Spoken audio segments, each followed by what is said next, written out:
તાલુકા પંચાયતને મળ્યા નવા પ્રમુખ અને ઉપપ્રમુખ। નીતાબેન ઠાકોર પ્રમુખ, ભારતીબેન ઠક્કર બન્યા ઉપપ્રમુખ। ભાજપ પ્રમુખના ઉમેદવારના સમર્થનમાં 12 સભ્યોનું સમર્થન, જ્યારે કોંગ્રેસના ઉમેદવારના સમર્થનમાં 8 સભ્યોએ હાથ ઊંચો કરી ટેકો જાહેર કર્યો। ચૂંટણી નિરીક્ષક તરીકે બનાસકાંઠા જિલ્લા શિક્ષણ અધિકારી વિનુભાઈ પટેલ, ઓગળ તાલુકા વિકાસ અધિકારી જેડી રાવલની હાજરીમાં પ્રક્રિયા હાથ ધરવામાં આવી। નવરચિત ઓગળ તાલુકા પંચાયતના હોદ્દેદારોની વરણી કરવામાં આવી, જેમાં પ્રમુખ, ઉપપ્રમુખ સહિતના હોદ્દાઓની જાહેરાત થતાં રાજકીય માહોલ ગરમાયો। ઓગળ તાલુકાની રચના બાદ પ્રથમ વખત તાલુકા પંચાયતના હોદ્દેદારોની નિમણૂક થતાં કાર્યક્રમોમાં ખુશીનો માહોલ જોવા મળ્યો।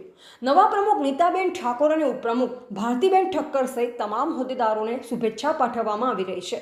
નવા હોદ્દેદારો ટૂંક સમયમાં ચાર્જ સંભાળી તાલુકાના વિકાસના કામોને વેગ આપશે તેવી લોકોમાં આશા છે। રિપોર્ટર રામજીભાઈ રાયગોર, બનાસકાંઠા। પ્રમુખ તરીકે આપની વરણી કરવામાં આવી છે, વિકાસના કામોને કેવો વેગ આપશો?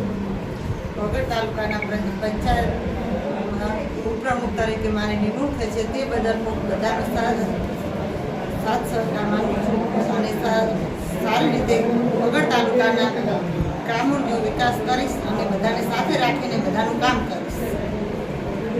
સરસ સરસ।